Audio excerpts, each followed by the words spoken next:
成日都講㗎啦，咩廚師都要試把味，點樣大取到？除咗做菜嗰陣試味，亦都要出嚟試味，咁樣我哋先能夠與時俱進。廚師咧都要不斷學習同創新。如果煮嚟煮去都嗰幾味，鬼食你咩？今日我哋嚟到呢間咧，大灣區哥哥都試過嘅米其林粵菜。而家我睇下嗰啲菜式究竟有咩咁巴閉，睇下能唔能夠復刻到俾大家。菜就上齊㗎啦，整啖茶先試個小菜先。呢個叫紫金葡萄，睇睇佢係咩嚟啊？因為我覺得啲葡萄啊冇咁大粒。應該係啲生果，但係咧就唔係葡萄，用咗藍莓醬同埋各方面嘅嚟醃製佢，咁食落去咧就爽爽地、甜甜地嘅，好似啲梨同水蜜桃之間嗰種感覺。切咗之後挖出嚟就得㗎啦，可以啲。佢偏少少甜啦，好正常嘅小菜啦。25蚊紫金葡萄，唔可以推薦咧，見仁見智啦。如果唔喜歡食水果同餐前小食嘅，咁你就將啲25蚊袋翻落袋啦，10分打幾多分？咁都有700分㗎。嗱，而家我哋試第二道啊，金湯花膠魚翅。68蚊，黃色嘅湯咧，一般就係以南瓜汁啦，高檔啲係用撞花啦。咁啲魚翅係翅裙嚟嘅，咁而家試一試嗰啲味先嚇。咁啲味都好濃嘅，咁飲落呢個咧就係南瓜汁打出嚟嘅，翅唇啊同埋啲咩咧都比較滑嘅，咁味道幾好。但係你話抵唔抵食咧，亦都係見仁見智啦。所以呢個菜咧係一個湯嚟，做亦都唔難做。如果大家想學咧，亦都好簡單。呢個菜6分度啦，扣分喺度啲原料，如果用得好啲咁多，或者賣貴少少，我都比較認同嘅，即係咁嘅檔次嘅餐廳。呢個招牌黑松露豆腐啊，28蚊。咁呢個豆腐咧就用黑松露汁做，講嘅真啦，黑松露汁都做唔到咁黑嘅，呢啲估計都係用翻墨魚汁加入黑松露，聞一聞佢都幾香。佢啲豆腐好嫩滑，咁佢主要味道就喺外邊個漿嗰度。咁呢個漿咧都算可以啦，比較脆口啊。如果對於健康人士嚟講，28蚊真係值得去推薦下。唔好話衝住黑松露嘅名稱，我哋只衝住佢食嘅品味，覺得呢個菜值得嘅，因為佢有個心機同埋有個時間喺度烹飪佢。呢個菜我俾到佢有9分嘅。下一道菜啊，呢個伊比利亞黑叉燒。呢個擺盤咧就都算自然啦。咁個叉燒燒得都眼見嚟講，同埋啲桂花落得都幾靚。佢都肥瘦適中，香味亦都夠。佢甜度亦都適中嘅呢個菜，都係我哋中式嘅叉燒嘅做法。只不過咧，佢就係燒得比較深色啲。佢打得呢個名伊比利亞，都可以覺得佢係名貴嘅豬種，但咧冇可能係新鮮翻嚟㗎啦。我哋本地嘅叉燒用新鮮嘅花腩，咁呢啲咧嘅肉質咧係嫩滑，但佢又冇咗嗰種新鮮感覺，冇咁好啦。呢啲菜招呼外地嘅朋友啊，係絕對冇問題嘅。嚟到廣東食到廣東嘅燒臘都一定話好嘅。只要個味道唔差咋，咁呢個菜嘅分數咧，我只能夠俾8分嘅啫。即係我哋廣東人講啦，一個新鮮度啦，另一個就係偏咗少甜啦。紫蘇、椒蜜、羅氏蝦，整隻窿啲嘅啦。我哋近時做就冇咁多啲做法噶啦，白灼啦、椒鹽啦、美極啦，咁啊最常噶啦。個味道好濃，剝咗殼冇咁好味啊！睇下佢汁都包咗殼度啊。黑椒啦、蜜汁啦，同埋紫蘇混合咁嚟，唔似三張煲，應該講係鮮焗。對於我個人嚟講咧，叫個蝦咧冇咩內味，加上啲蝦比較木啲咁多嚇。如果喺沿海城市咧，一定唔會受歡迎。但係如果去到外地嘅朋友咧，不妨真係試一試。呢個菜都可以攞到7分㗎。食更靚嘅菜都好，唔整啖飯一啲感覺都冇嘅。今日呢個用和牛、鵝肝、櫻花蝦炒飯，咁我哋整啖飯試下先啊。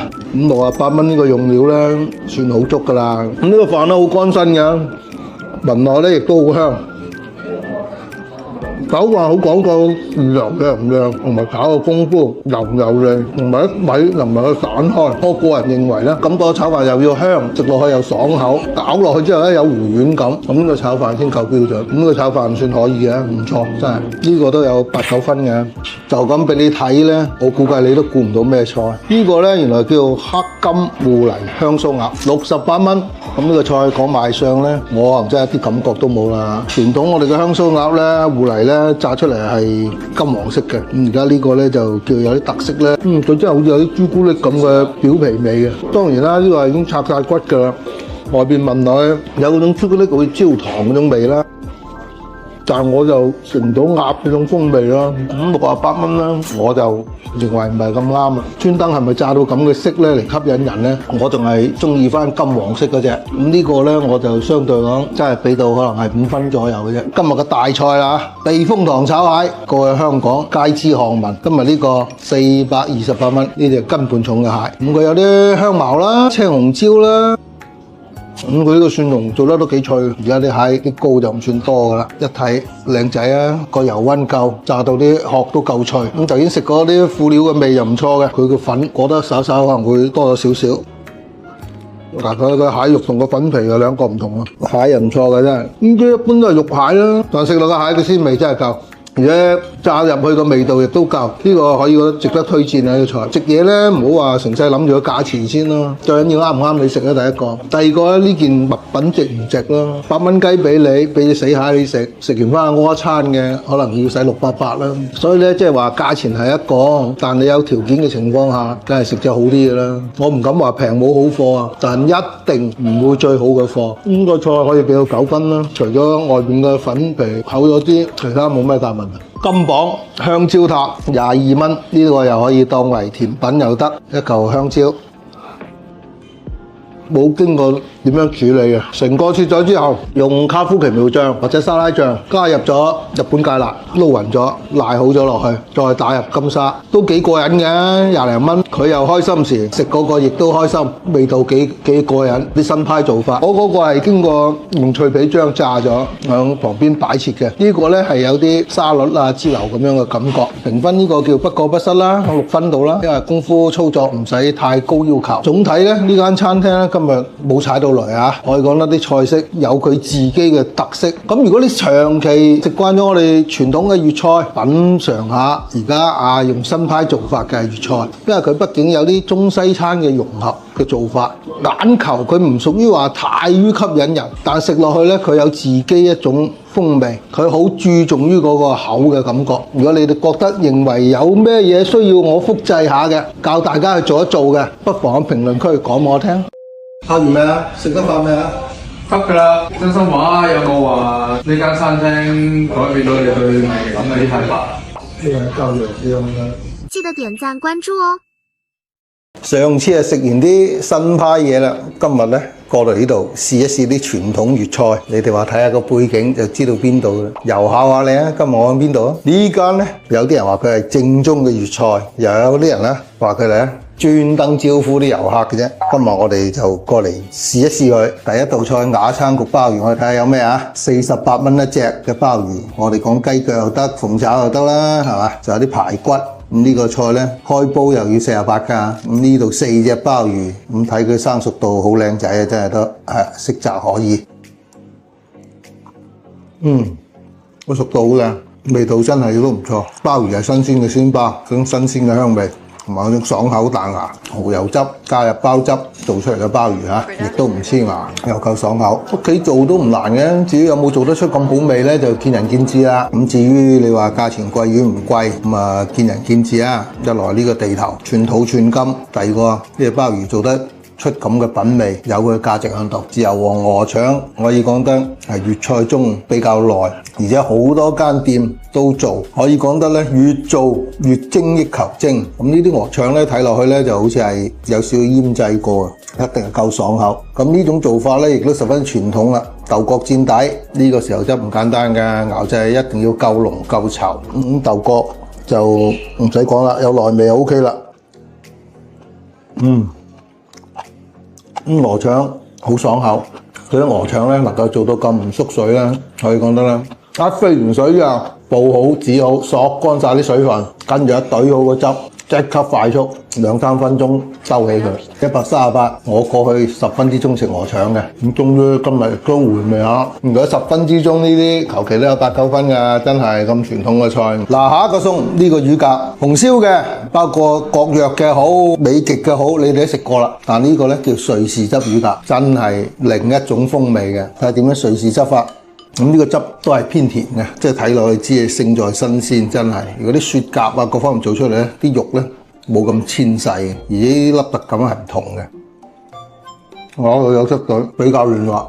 乳鴿一定要食個啖汁，咁你先過癮嘅。你食落去咧，你第一個感覺咧，零舍唔同嘅。6兩半到7兩個夾，咁相對嚟講乳鴿咧就太老咧，亦都唔係好食嘅。咁或者我對甜咧個感覺咧可能會差啲，但係好多人一定中意。蘇杭一帶呢個菜一定可以封。58蚊隻乳鴿咧，相對其他大排檔，你哋肯定講貴啦。咁但係人哋咁用心、咁精緻去做一樣嘢，咁而且選嘅鴿，亦都可以講得係落咗心機去做。呢個菜咧，因為我個人嘅口味，咁啊7分度啦，我屋企就飲啖茶先啊。今日最主要嚟品味就係呢個龍蝨啦。呢隻金邊龍蝨嚟嘅，睇落去都幾肥。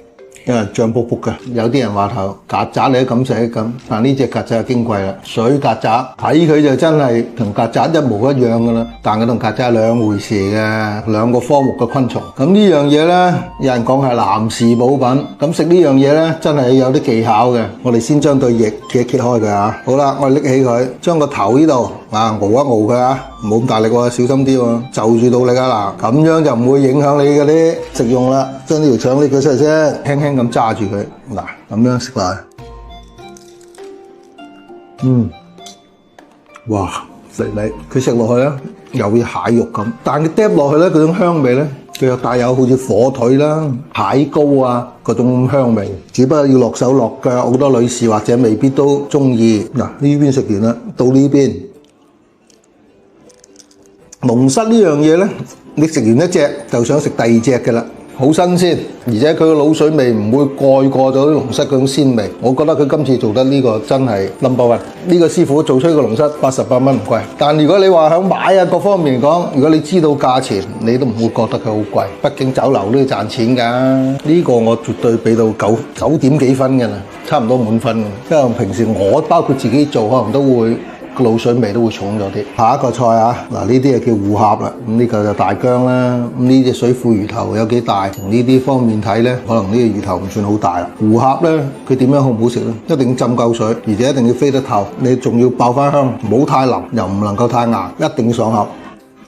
護鴨呢樣嘢咧，過去咧就好少上餐桌㗎。呢啲咁下欄嘢咧，而家咧可以講得都成為台面上嘅精品啦！呢個魚頭一定係炸過㗎啦，因為起咗皺沙啦，個邊各方面最主要就係夠唔夠新鮮嘅啫。其次同埋個火候掌得好唔好，炸得夠唔夠香，呢啲位就屬於比較靚啊。咁佢個外邊咧都好香，呢個位就一流㗎啦，面珠燈係嘛？呢個菜夠晒香，個味道亦都唔錯。啲護鴨相對嚟講咧，再淋少少就更加靚啦。88蚊啊！同啲龍蝨一樣㗎，我食龍蝨唔食佢啦。咁平均呢啲分數一定唔會低兩，絕對有8、9分。評定一間店咧好唔好咧？如果我個人認為咧，有3手湯喺度咧，一個高湯啦，仲有一個濃湯啦，仲有一個2手湯啦。咁呢間店咧一定就唔會差。咁仲有一樣嘢咧，喺廣東叉燒做得好唔好咧？同燒鵝好咩好？佢係並列嘅。呢個擺設佢用咗西柚啦，咁啲叉燒睇落去都好企理，燒得夠晒火候。嗰啲蜜汁封得夠唔夠？第二個燒得夠唔夠新？有冇透到雞？第三個嚿叉燒化唔化口？係偏向瘦啲咁樣。咁而家我自己中意食肥少少，咁但係咧絕對夠鬆化，個內味有啲咁多偏重咗少少添。咁外邊真係唔差啦。咁呢個亦都係98，嗰個亦都係98。咁呢個食落去咧個做法咧就比較傳統啦。咁相對嚟講呢個咧我就俾到咧6.5分度啦，因為佢內味重咗。一旦太重咧，始終都係會比較搶味啲咁多。嗱，梅膏醬手揸骨一定係攞梅膏醬嚟做呢個菜嘅，選料真係唔差。一睇佢嘅型格，你應該估到佢90%幾啦，冇講全部啦，都係新鮮骨。點解？嚿都不相同嘅。如果攞正我哋嗰啲雪排骨咧，佢裁出嚟咧就已經好均勻。點解話佢新鮮咧？一定佢唔捨得浪費啊！呢嚿軟骨位係嘛？咁色澤都唔錯，真係。我哋用鬆筷子先啦，個皮好靚，有脆口感覺。既然佢話手揸骨，我哋不妨落手啦。醃得好嫩滑，因為佢啲肉係有彈性嘅，唔會話好柴嗰種感覺。梅膏醬大家知㗎啦，近似於你食燒鵝嗰陣時點嗰個醬，只不過佢加咗醃製。同埋用個梅膏汁封咗佢，鑊上功夫嚟講係唔錯嘅。哇！如果整翻兩三粒啲梅子啊，裝飾佢添，更加完美啦。呢個168啦，目測嚟講8兩骨，而家1斤靚嘅排骨可能40零蚊。至於你話貴平，真係好難去理解佢。但係我感覺到，如果你而家能夠食到新鮮嘅排骨，呢間店都係值得你去推薦。因為偏甜啲呢個菜，我俾到8分啦，起碼都可以。廣東人點都好，包心翅都好，點都要整碟油菜。所以啲油菜咧賣得唔會比啲肉平嘅，仲要係帶葉嘅喎。嗱，今日呢個薑汁酒炒芥蘭啊，應該記得好似係50幾蚊啦，好似係嘛？呢個菜58蚊啦，睇佢炒得好唔好啦。薑汁酒一定要夠香，夠有酒香味。啲芥蘭要夠嫩。佢個學科名我唔知點叫啊，我哋廣東人知佢芥蘭啊。炒得都好爽脆，你聽聲聽到啦，卜卜脆，薑汁酒味仲未夠濃，再濃少少就絕對一流啊！炒菜炒得靚啦，菜要啱熟啦，其次個青綠度要出到嚟啦。仲有一個咧，廣東人炒油菜啊，個鑊氣一定夠香。呢個菜一早嗰時可能攞一嚿大啲嘅拍薑，將啲薑喺啲油中煉咗出嚟，煸呢個菜，可能個薑味更加靚好多。咁其次呢個菜咧，我自己嘅認為啊，我唔知其他師傅點做啊，一定要飛水，一定要糖、酒同埋薑粒要夠，唔好睇少個油菜，絕對係廣東人必點之菜。我哋又啱啱差唔多端午啦，咁咪肯定要試下種啦，有鹹有甜嘅。嗱，呢隻叫鹹肉粽，呢個咧就係鹼水紅豆沙，肯定係要食鹹嘅先。呢個係煎嘅。嗱，食落去睇咗啦，你係望唔到一粒米噶啦已經，因為佢已經全部綿晒啦。咁呢啲豬肉跌出嚟啊，已經係化晒口啦。咁呢個味道同埋香啊，各方面都好靚。嗱，甜粽佢夠鹼水啱啱好，但又唔好過，又唔好揦脷，而且咧食落去咧，你覺得佢好清爽嘅，唔會黐黐立立嘅。呢個甜粽真係一流。咁我一向都中意食鹹粽噶啦，因為我對甜都會爭少少。嗱，呢間店由早期開張到而家都好多年頭啦，真係呢間店保持得我哋覺得出品比較穩定，而且唔會太花巧，裝盤簡潔大方。呢間店最主要突出嚟就係一個字，用料新鮮。嗱，好似呢啲房仔比較溫馨咁，如果要接待下啲朋友啊，接待下外來嘅外賓啊，各方面啊，咁不妨嚟試下我哋傳統嘅粵菜。記得點讚關注哦。今日叫我嚟試下啊，荔灣區嘅點評榜啊第一名嘅叫我媽家姐喎。哦，原來叫我媽卡姐咁巧口嘅。呢個粵菜版嘅我媽卡姐，我哋試下佢，睇下有咩咁巴閉啊！我哋去試一試。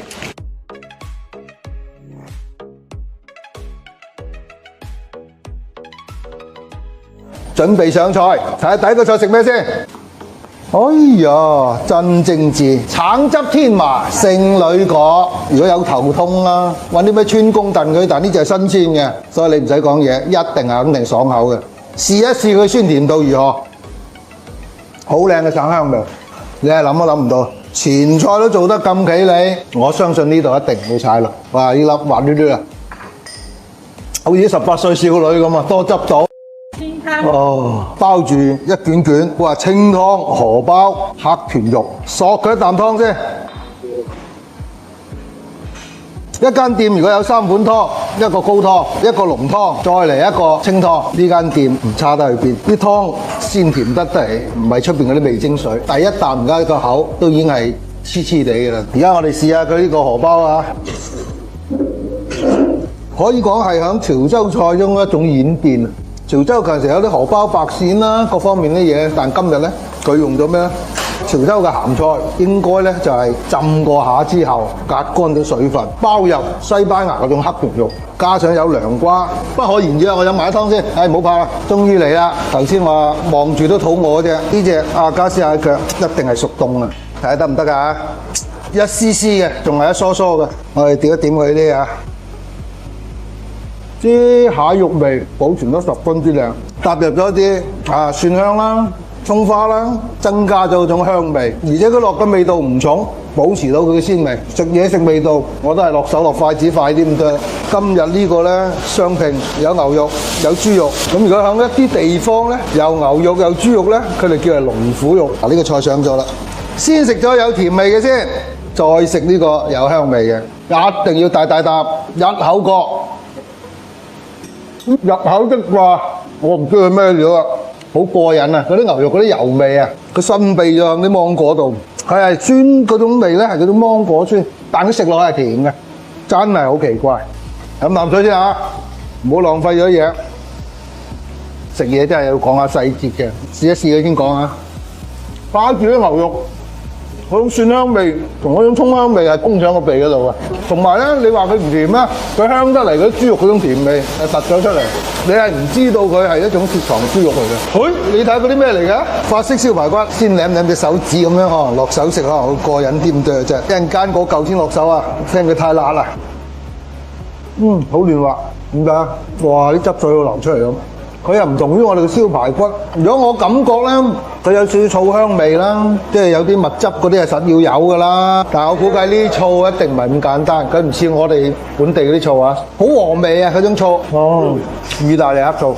如果大大嚿肉咧，咁你不如就食啲燒豬肉，但係食排骨就啱啱咁樣就最靚。兩邊啲肉啱啱好，一撕落去離晒骨。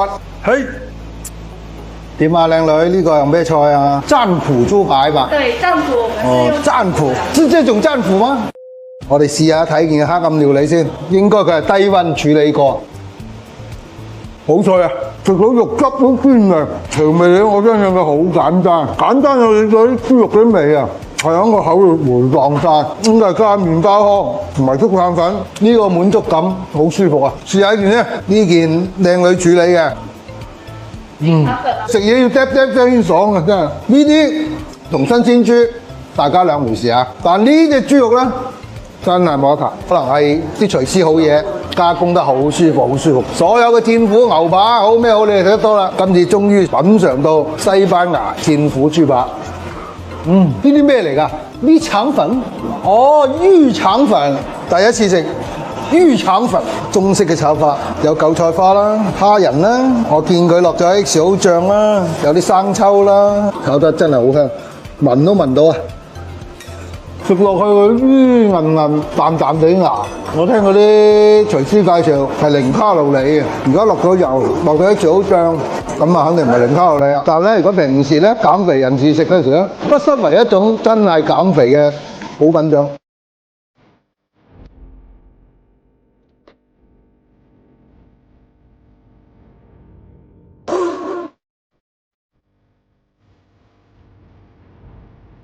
嗱，呢個靚女有心啊㗎嘛，唉，呢啲粉仲要加隻雞蛋，更加營養啦，係嘛？舒服啊！唉，食得開心，仲有睇表演。牛油果血燕。雪燕咁大餅，唔記得同大家講添。今日呢餐我哋食隻蟹400幾蚊，佢講緊咧398喎，諗都諗唔到，唔單訂位訂到今日先訂得到，好似新抱茶咁啊嗱，人哋話老爺嚟。我啊唔知呢個咩東東啦，睇見又有酒又有剩嘅，唉唔理佢咁多，飲咗先講啦。記得點讚關注哦。